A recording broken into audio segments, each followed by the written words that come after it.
Have you ever had an experience where you're with someone you love, maybe sitting across from your partner at dinner? You can see them, you can hear them, you can even reach out and touch them, yet somehow you still feel miles apart. That feeling of disconnection is often a sign that there's a lack of emotional intimacy in a relationship, and I happen to love helping people with this aspect of relationships. So I'm going to share 5 ways to improve emotional intimacy in a relationship. If we've not met before, my name is Oliver and I'm a licensed marriage and family therapist here in Los Angeles, and I love working with couples and families, helping them grow great relationships. I have couples who come and see me all the time who say that they love their partner but aren't in love. Or perhaps a couple will tell me that they love each other but are no longer having sex. The most heartbreaking type of couple that I see are those who tell me that their relationship has gone from these passionate highs to feeling like they're roommates. So in the next few minutes, I'm going to reveal 5 really easy techniques that I teach couples almost on a daily basis that will hopefully really change how you communicate with your partner. Because emotional intimacy has everything to do with how we speak and talk to each other. So these aren't complex psychological theories or time-consuming exercises. They are simple, practical tools you can start using today to create emotional intimacy and emotional connection in your relationship. So go put the kettle on and cozy up, and I will teach you how to drop in, tune in, check in, move in, and dig in. And as a bonus, I'm going to teach you how to shift in. And if you find this useful or want to know more about how to build emotional connection with your partner, I would love for you to check out my Care and Intimacy quiz. It's 14 questions long, it's totally free, and most importantly, the results give you a breakdown of your emotional intimacy score into 4 categories that can be worked on in order to help you feel more closer and more connected to your partner. So I'm a family systems therapist, and that means that I'm a fan of differentiation of self. And I believe that that is the key to creating emotional intimacy. For a really detailed breakdown, you should probably check out some of my other videos. For now, let's just say it's a way of thinking about who you are in a relationship. But at its core, differentiation of self is all about separating out your thoughts, feelings, self, and other. When we are fully differentiated, a person, at least in my overly colorful way of explaining things, looks like this. Look at the lovely solid boundaries, nice separation of thoughts, feelings, self, and other. And the bad news, if you're new to my videos, is that we all look more like this. Thoughts, feelings, self, and other are all mushed up. We have porous boundaries, and we have so much more space that gets filled with chronic anxiety. So when it comes to being in a relationship, 2 differentiated people look like this. Lovely solid boundaries, they're close, yet they remain separate. 2 undifferentiated people look more like this. Those porous boundaries allow us to kind of overlap, and all of that chronic anxiety gets shared, and they're not separating out their thoughts, feelings, self, and other. So if you've ever wondered why relationships are so hard, now you know it's really stressful. So differentiation of self is all about separating out your thoughts, feelings, self, and other. It's a process that takes time and effort, and it's kind of what I'm doing on a daily basis to help my clients, because when you're more differentiated, you have less chronic anxiety, healthier, more satisfying relationships. So if you're worried about your relationship or you're feeling that it's lacking some emotional intimacy, it might be because of this situation. So let's first of all start off by talking about thoughts. It is so much easier to talk about thoughts. It just is. Our brain throws up thoughts into our consciousness all the time, and turning those into words is not nearly as challenging as turning feelings into words. But when you're not talking about your feelings, a relationship can start to feel more like a business transaction. I'd like some more information about our Q4 sales report, please, and an update on our profit and loss margins. Thank you. Now that is business talk, which kind of sounds a bit familiar when your conversations in a relationship revolve around transactions.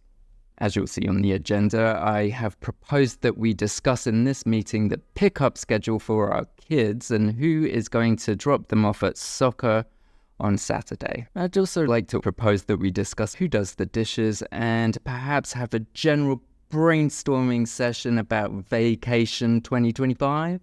Most couples can talk to their partner about their thoughts really easily. I thought last night's episode of Bridgerton was great. Oh, the weather today was lovely, wasn't it? But here's the problem. You can feel really lonely in a relationship when the conversation is all thoughts-based. What really shifts a relationship into closeness and connection is sharing feelings, not just thoughts. So when I'm with a couple who are telling me what's been going on in their week, and it's all thought-based, you will hear me say, drop in.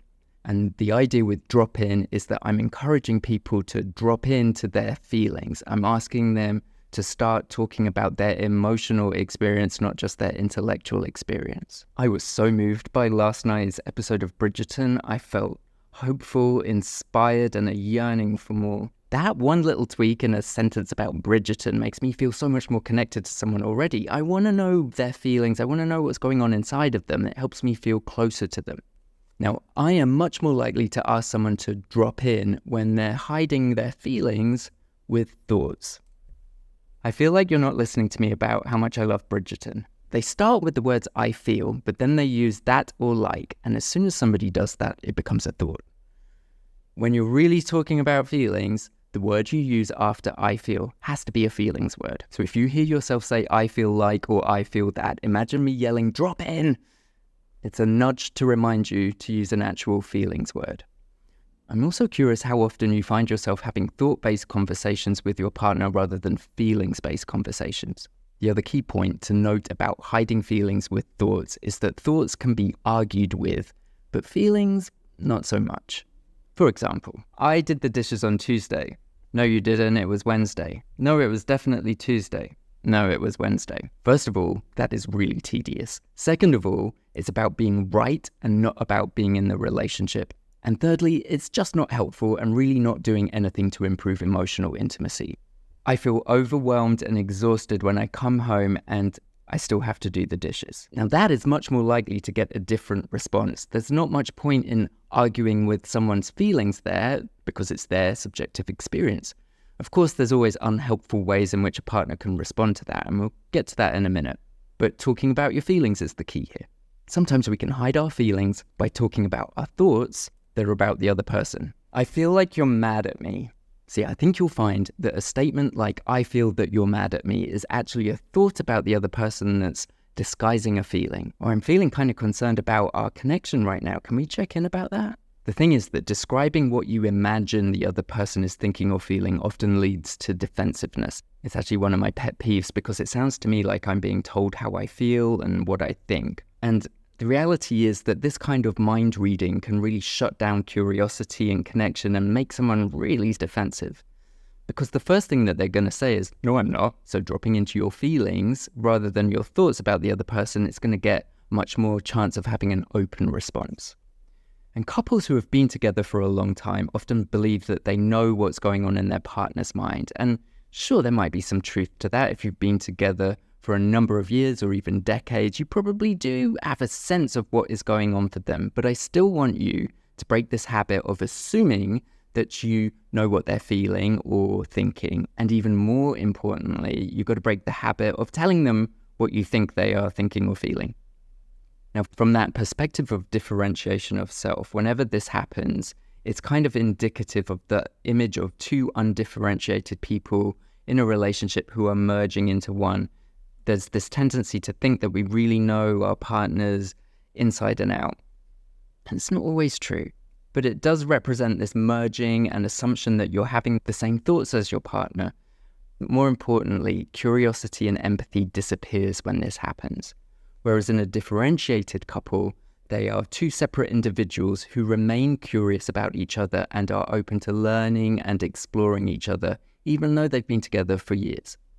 There might be a tendency to push back on this idea, right? And I hear that a lot with couples in my private practice who will say something like, but I do know what's on their mind and I do know how they're feeling. And I'll tell them that maybe they're right, maybe they're wrong, but we're trying to create change in a relationship. So I will respectfully bust them on that and ask them to drop in whenever I hear one person is hiding their feelings with thoughts about the other person. And whenever I ask someone to drop in, it makes them think about what they are feeling about the other person. And more importantly, it takes the focus off the other person, it encourages empathy, it encourages curiosity, and it separates thinking from feeling.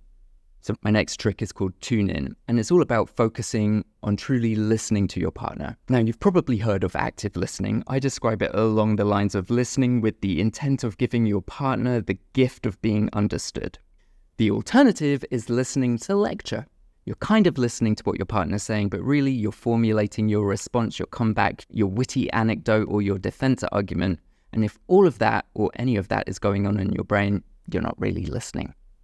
Active listening is the opposite. Active listening, or listening to learn, doesn't have to be very complex. At its most simple, it's about acknowledging the other person's feelings. I hear that you are sad, but it can also go deeper. I hear that you are sad and I'd love to understand more about what's making you sad. Whenever I spot a couple listening to lecture or just not really listening to each other, I'll interrupt and ask them to tune in. It's a reminder to listen out for the feelings, or perhaps it's a reminder that your partner is talking about feelings, and even though you might disagree with some aspect of what they're saying, your job is just to learn more and clarify and try and understand. Now, check-in is the next step after this. So active listening can be just as simple as trying to understand your partner, putting your own thoughts and feelings aside for a second. But to really benefit from this communication skill, you might have to remember to chime in. This is about checking in with what you've heard your partner say. So an example might be, I feel overwhelmed and exhausted when I come home and I still have to do the dishes. I might immediately ask the other partner to check in. And that is their cue to reflect what they heard. And they might say something like, okay, so I'm hearing you say at the end of the day, you're tired and exhausted and you don't want to do the dishes. So that was not exactly what was being said, right? And if we'd have left it there, one partner would have left the conversation with a very different or inaccurate or completely incorrect understanding of what the first partner was trying to express. Without active listening, you're often left with a faulty interpretation of what the other person was saying, or you're left filling in the gaps of what you do understand with assumptions and made-up stuff, which leaves significant room for error and a lot of misunderstandings. And misunderstandings lead to more emotional distance and less emotional intimacy. Tune in and check in are golden nuggets of wisdom to help you improve your emotional intimacy and emotional communication. It gives the person speaking the opportunity to correct their partner's understanding. So a correct way to do a check-in is to ask a question at the end. So at the end of the day, you're tired and exhausted and you don't want to do the dishes. Is that right? Sort of, yes. And I'm also saying that I feel overwhelmed with how much there is to do. So you feel tired and exhausted at the end of the day when you come home and there's a whole bunch of dishes to do and you feel overwhelmed by that. Is that right? Yes, that is right. So active listening is about tuning into the feeling and then checking in to make sure you're understanding your partner fully. You want to give them this gift of really understanding them. So the next one is called Move In, and it's all about speaking for yourself. Salvador Minuchin is one of the founders of Family Systems, and he had this golden rule of therapy that I totally stole off him and use all of the time. It goes something like this. In my sessions, can we all agree that only one person speaks at a time and that everyone speaks for themselves, not for other people? Brilliant. That's because couples and families with lower levels of differentiation are notorious for using we statements. Now, obviously, this isn't that big of a deal if somebody says something like, we went to dinner on Saturday night, or we talked about going on vacation. The real issue for me is when someone is talking about feelings or attitudes or beliefs on behalf of someone else. We feel that this is such a great opportunity for us to grow and work on our communication. So if I hear that, I'm going to ask someone to move in, as in move inwards to your own feelings and your own thought. I'm encouraging them in a clumsy way to use an I statement, not assume that they know exactly what their partner feels or experiences or thinks. So when one person is talking on behalf of the other, especially about feelings, then it's a bit of an indicator that self and other are merging. Perhaps more importantly, it leaves very little room for the other person to share their actual experience. And if that person is conflict avoidant or has difficulty in speaking their mind or sharing their feelings, then they're going to be much more likely to stay silent and not speak up. That doesn't help with emotional connection. So a couple that uses we feel or speaks for each other are really limiting their chances of differentiating and really limiting how close they can feel. So take a minute and think about how you usually start a sentence when you're talking about your partner or your family. Do you say I feel or we feel? Another personal pet peeve of mine is indirect communication, and I swear I don't think I have that many pet peeves, but they all just seem to be coming out in this video. Someone might email me saying, "Hey Oliver, we should talk this week." I'm left wondering, what should we talk about? Why do you need to talk? Do you want to talk about work? Do you want to talk about Bridgerton?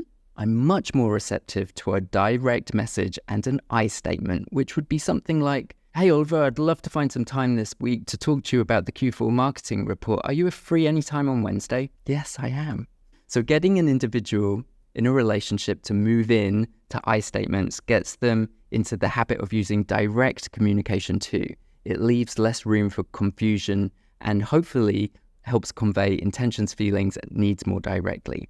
Because indirect language can lead to a whole bunch of complications. We should go on a date this week. Are you saying you want to go on a date, or that we should do but you don't want to? Are you saying we should go on a date and I should organize that date? That lands very differently from saying something like, "Hey, let me know what night you're free this week because I want to take you on a date." So by that move in to I language, you can make your own intentions much more clear and direct and effective. And of course, this ties back to differentiation, because if you have to think a little bit before you say we or we should, you're kind of forced to separate out self from other. So dig in is all about anger and intimacy. You've probably got the idea that I'm a big fan of feelings and feelings wheels, but what happens when you're feeling angry? There's a range of feelings words that I don't think are helpful for intimacy and connection. And it's not that I don't like anger or expressing anger healthily. I think they have a time and a place, and there's a lot of people who need help with it. But when it comes to emotional intimacy, anger and its various flavors like frustration, irritation, or annoyance are not very conducive to building connection. I feel really frustrated when you send me indirect messages. I feel furious whenever I get home after work and there's dirty dishes in the sink. So those were both valid feelings, right? But does it help with emotional intimacy? Probably not. If I hear couples say, "I feel angry," or "I feel frustrated," or any flavor of anger, you're probably going to hear me say, "dig in." And it's my way of asking them to dig in deeper underneath the anger iceberg. Anger, frustration, irritation, all of those flavors are often experienced to defend against more vulnerable feelings like hurt or fear. So digging in is a request to go underneath the surface of that anger iceberg and share what's going on that's probably more tender. I feel really confused when you send me indirect messages. I feel really overwhelmed and alone when I get home after work and there's a huge pile of dishes left to be washed. See, "I'm overwhelmed" can invite empathy versus saying "I'm furious."